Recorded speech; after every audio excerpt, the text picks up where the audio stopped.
Testemunhos Seletos, volume 2, capítulo 41. Distinção imprópria. Alguns adotam um ponto de vista segundo o qual as advertências, admoestações e correções dadas pelo Senhor, por intermédio de sua serva, a menos que sejam recebidas em visão especial para cada caso individualmente, não têm maior importância que conselhos e advertências provenientes de outras fontes. Em alguns casos, alegou-se que, ao dar testemunhos para igrejas ou indivíduos, eu era influenciada por cartas que recebia de membros da igreja. Alguns chegaram a avançar que testemunhos que se dizem ser do Espírito de Deus eram somente manifestações do meu próprio juízo, baseadas em informações colhidas em fontes humanas. Essa afirmação é absolutamente falsa.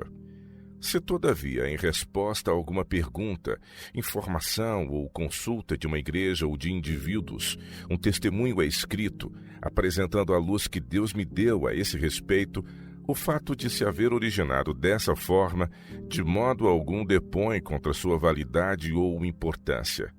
Citarei a propósito um trecho do testemunho número 31, que trata justamente desse assunto. Como procedeu o apóstolo Paulo? As notícias recebidas por intermédio da casa de Cloé relativamente à condição da igreja de Corinto foram o que deu motivo à sua primeira epístola a essa igreja.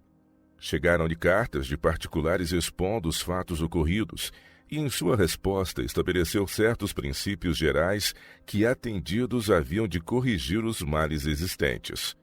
Com grande ternura e sabedoria, exorta-os a falarem todos uma mesma coisa, para que não houvesse divisões entre eles. Paulo era um apóstolo inspirado, contudo o Senhor não lhe revelava todo o tempo a exata condição de seu povo. Os que estavam interessados na prosperidade da igreja, vendo o mal insinuar-se no seu seio, apresentavam o caso ao apóstolo que, graças à luz dantes recebida, estava preparado para julgar o legítimo caráter do que nela se passava. O fato de não haver recebido uma revelação daquele caso especial não constituiu razão para os que realmente buscavam a luz rejeitarem a sua mensagem como uma epístola comum. Não com efeito. O Senhor lhe mostrara as dificuldades e perigos que surgiriam nas igrejas para que, quando se desenvolvessem, soubesse como se haver com eles. Paulo foi incumbido de defender a igreja. Competia-lhe velar pelas almas como quem tinha de dar conta a Deus, e não deveria tomar em consideração a relação que lhe era feita do seu estado de anarquia e divisão, certamente. Contudo, as correções que entendeu dever enviar-lhe não eram menos inspiradas pelo Espírito de Deus do que quaisquer outras de suas epístolas. Mas, ao chegarem essas repreensões, alguns houve que não se corrigiram. Afirmaram que Deus não lhes havia falado por meio de Paulo, que ele apenas emitira uma opinião pessoal e que seu próprio juízo não era em nada inferior ao dele. Dá-se o mesmo com muitos de nosso povo que se têm desviado do velho rumo, seguindo o seu próprio modo de ver. Quando o nosso povo assume essa atitude, as advertências e conselhos especiais de Deus dados pelo Espírito de profecia não podem ter sobre ele nenhuma influência no sentido de operar uma reforma da vida e do caráter. O Senhor não dá uma visão especial para enfrentar cada emergência que possa surgir nas diferentes situações de seu povo com o progredir da obra, mas mostrou-me que sua maneira de proceder para com a igreja no passado foi impressionar o espírito de seus servos escolhidos com as necessidades e perigos de sua causa e dos indivíduos, e impor sobre eles um encargo de aconselhar e advertir. Assim, em muitos casos, Deus me esclareceu quanto a defeitos peculiares de caráter nos membros da igreja e os perigos daí decorrentes para os indivíduos e para a obra, caso não fossem corrigidos. Em dadas circunstâncias, tendências erradas são suscetíveis de se fortalecerem e arraigarem, acarretando danos à causa de Deus e à ruína de indivíduos. Às vezes, quando perigos especiais ameaçam a causa de Deus ou a pessoas, sou advertida da parte de Deus em sonhos ou visões, sendo tais casos apresentados vivamente ao meu espírito. Ouço então uma voz dizer-me: levanta-te e escreve. Estas almas estão em perigo. Obedeço às direções do Espírito de Deus e minha pena descreve sua legítima condição. Ao viajar e estar perante o povo em diferentes lugares, o Espírito do Senhor me lembra os casos a mim antes mostrados, avivando em minha memória as revelações que me foram feitas.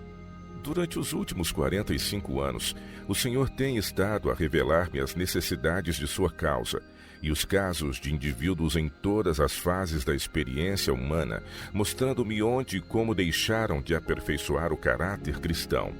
A história de centenas de casos se desenrolou aos meus olhos, sendo-me apresentadas com clareza as coisas que Deus aprova e as que condena. Deus mostrou-me que certo caminho, quando prosseguido, ou certos traços de caráter, quando cultivados, hão de produzir determinados resultados. Deste modo, tenho estado a preparar-me e disciplinar-me para que pudesse conhecer os perigos que ameaçam as almas e instruir e advertir seu povo, dando-lhe regra sobre regra e preceito sobre preceito, de sorte a não estar em ignorância quanto aos enganos do diabo e poder fugir às suas ciladas. A obra de que o Senhor especialmente me incumbiu é insistir com jovens e idosos, instruídos ou não, para examinarem as Escrituras por si mesmos, fazer sentir a todos que o estudo da Palavra de Deus robustece a inteligência e todas as faculdades do espírito, habilitando-o a resolver problemas difíceis e de grande alcance com relação à verdade. Assegurar a todos que o conhecimento perfeito da Bíblia é superior a qualquer outro, para tornar o homem aquilo que Deus se propôs fosse. A exposição das tuas palavras dá luz, dá entendimento aos simples. Salmos 119 e 130. Com a luz comunicada pelo estudo de sua palavra e com o conhecimento especial que me foi dado de casos individuais entre o seu povo, todas as circunstâncias e em todas as fases da vida, poderia eu laborar ainda na mesma ignorância, na mesma incerteza e cegueira espiritual, que é o começo de minha experiência? Quererão meus irmãos sustentar que a irmã White foi uma aluna tão falta de inteligência, que o seu juízo a esse respeito não é para ser estimado mais agora do que antes de ela entrar para a escola de Cristo, a fim de ser preparada e disciplinada para essa obra especial? Porventura, não terei compreensão mais nítida dos deveres e perigos do povo de Deus do que aqueles a quem estas coisas nunca foram apresentadas? Não desonraria meu mestre com admitir que toda essa luz, todas as manifestações de seu grande poder em meu trabalho e vida, fossem em vão, não tendo logrado educar meu juízo ou tornar-me mais idônea para a sua obra. Quando vejo homens e mulheres trilharem o mesmo caminho ou cultivarem os mesmos traços de caráter, que puseram em perigo outras almas e trouxeram agravo à causa de Deus, e que o Senhor repetidas vezes corrigiu, poderia deixar de alarmar-me com isto? Quando vejo almas tímidas vergando ao peso do sentimento de suas imperfeições, mas esforçando-se conscienciosamente por cumprir o que Deus declarou ser justo, e sabendo que o Senhor nelas atenta com bondade, em razão de seu sincero empenho, não deveria eu ter palavras de animação e conforto para essas pessoas tímidas? Deveria remeter-me ao silêncio, porque não me tivesse sido revelado em visão definida cada caso individualmente? Mas se quando o atalaia vir que vem a espada, não tocar a trombeta, e se não for avisado o povo, se a espada vier e levar uma vida dentre eles, este tal foi levado na sua iniquidade, mas o seu sangue demandarei da mão do atalaia. A ti, pois, ó filho do homem, te constituí por atalaia sobre a casa de Israel. Tu, pois, ouvirás a palavra da minha boca, e lhe anunciarás da minha parte. Se eu disser ao ímpio: ó ímpio, certamente morrerás, e tu não falares para desviar o ímpio do seu caminho, morrerá esse ímpio na sua iniquidade, mas o seu sangue eu demandarei da tua mão.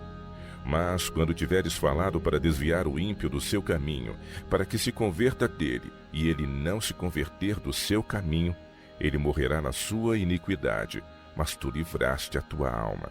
Ezequiel 33, versos de 6 a 9. Num sonho recente, fui levada a uma reunião de pessoas, algumas das quais se esforçavam por abafar a impressão de um solene testemunho de advertência que eu lhes transmitira. Diziam: acreditamos nos testemunhos da irmã White, quando, porém, nos diz coisas que não lhe foram diretamente reveladas em visão sobre o caso em apreço, suas palavras não têm para nós maior importância do que as de qualquer outra pessoa. Então veio sobre mim o Espírito do Senhor e eu, erguendo-me, repreendi-os em seu nome.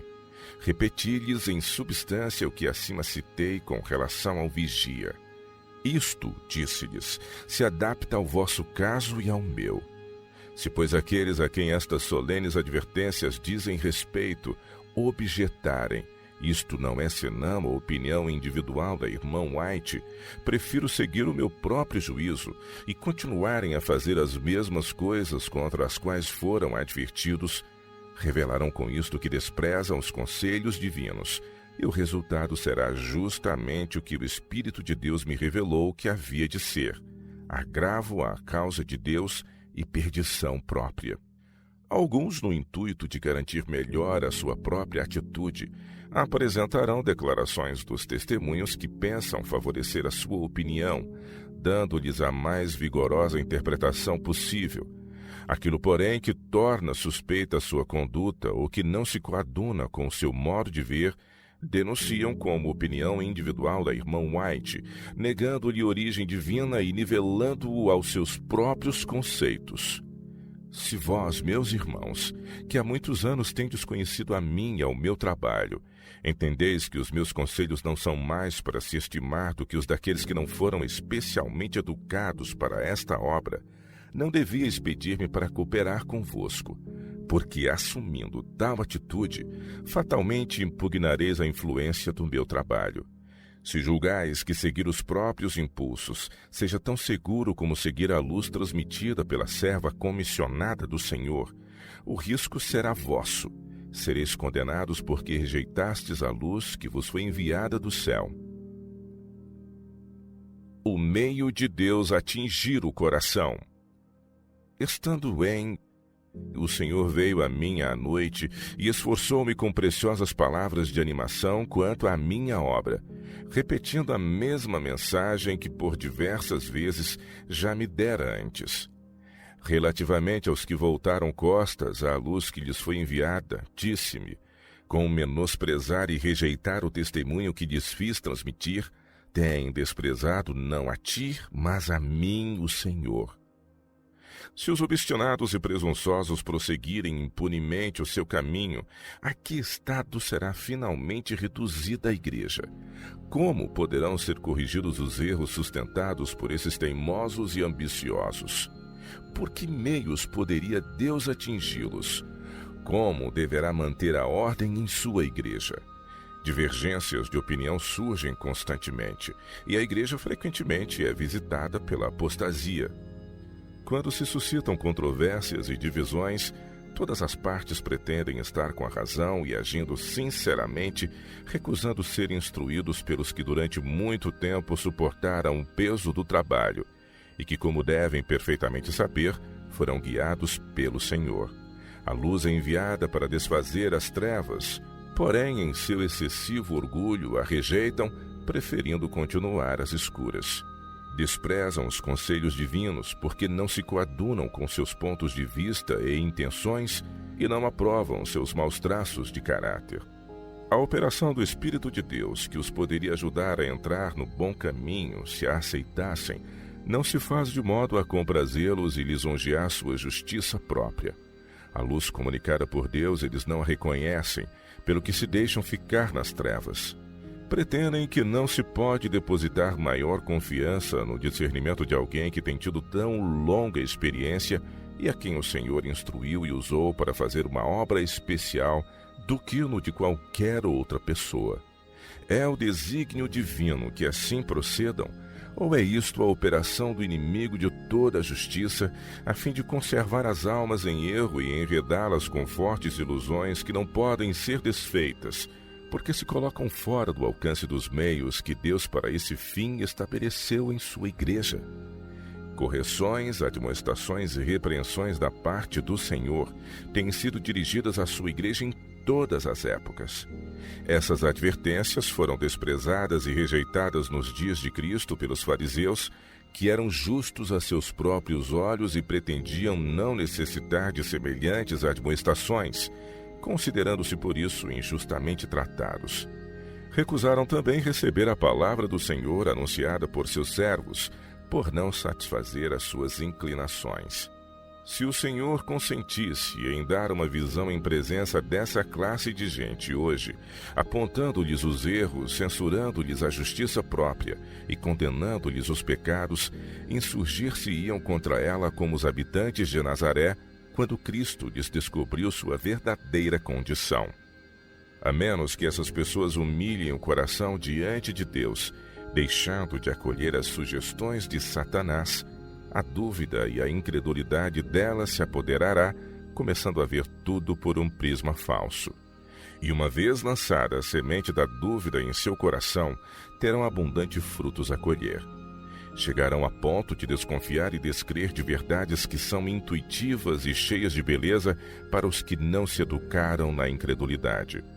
Os que habituam o espírito a insistir em tudo o que se presta para estabelecer uma dúvida, sugerindo-a a outros, sempre terão oportunidade para assim proceder.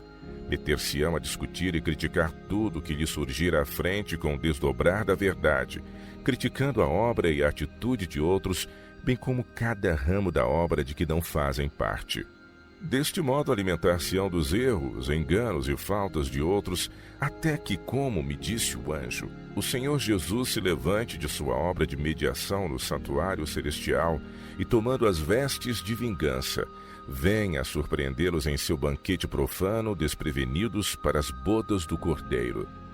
O seu gosto está de tal modo pervertido que se inclinariam a criticar até a mesa do Senhor no seu reino. Revelou Deus alguma vez a essas pessoas que as repreensões e correções que dele provêm não têm para elas nenhuma importância, a não ser que sejam transmitidas por visões diretas? Insisto sobre esse ponto, porque a posição que muitos assumiram a este respeito é um engano de Satanás a fim de arruinar almas. Depois de os haver enredado e enfraquecido por seus sofismas a ponto de, quando reprovados, persistirem em tornar de nenhum efeito as operações do Espírito de Deus, seu triunfo sobre eles será completo. Alguns que professam a justiça hão de, como Judas, entregar seu Senhor nas mãos de seus mais acérrimos adversários. Estes que confiam em si mesmos, resolvidos como estão a seguir seu próprio caminho e a defender suas próprias ideias, irão de mal a pior até estarem prontos a aceitar qualquer proposta, menos a de renunciar à sua própria vontade. Cegamente prosseguirão no caminho do mal e tão enganados a respeito de si mesmos, que, como os fariseus iludidos, imaginam estar fazendo a obra de Deus. Cristo deu a conhecer o caminho porque certa classe havia de tomar quando tivesse oportunidade de desenvolver o seu legítimo caráter. Até pelos pais, irmãos e parentes e amigos sereis entregues, e matarão alguns de vós. Lucas 21:16. Deus me concedeu, em conexão com esta obra, uma experiência definida e solene, e podeis estar certos de que, enquanto a vida me for poupada, não deixarei de levantar a voz de advertência quando for impelida pelo Espírito de Deus, quer os homens me ouçam, quer deixem de ouvir-me. Não sou dotada de nenhuma sabedoria especial. Sou apenas um instrumento nas mãos de Deus para fazer a obra que me designou. As instruções que tenho dado pela pena e de viva voz são uma expressão da luz que Deus se dignou conceder-me. Tentei expor-vos os princípios que o Espírito de Deus durante anos tem estado a imprimir em meu espírito e a escrever em meu coração. E agora, irmãos, eu vos conjuro a que não vos interponhais entre mim e o povo, desviando dele a luz que Deus lhe deseja dar. Não deprimais pela vossa crítica a força, a virtude e a importância dos testemunhos. Não imagineis que podeis analisá-los de modo a acomodá-los às vossas próprias ideias, pretendendo que Deus vos deu perícia para discernir o que é luz do céu e o que é mera sabedoria humana. Se os testemunhos não falarem de acordo com a palavra de Deus, rejeitai-os. Cristo e Belial não se unem. Por amor de Cristo, deixai de confundir o espírito do povo com sofismas e ceticismo, tornando de nenhum efeito a obra que Deus deseja fazer. Não procureis, pela vossa falta de discernimento espiritual, fazer deste método de operação de Deus uma pedra de escândalo pela qual muitos venham a tropeçar e cair, serem laçados e presos.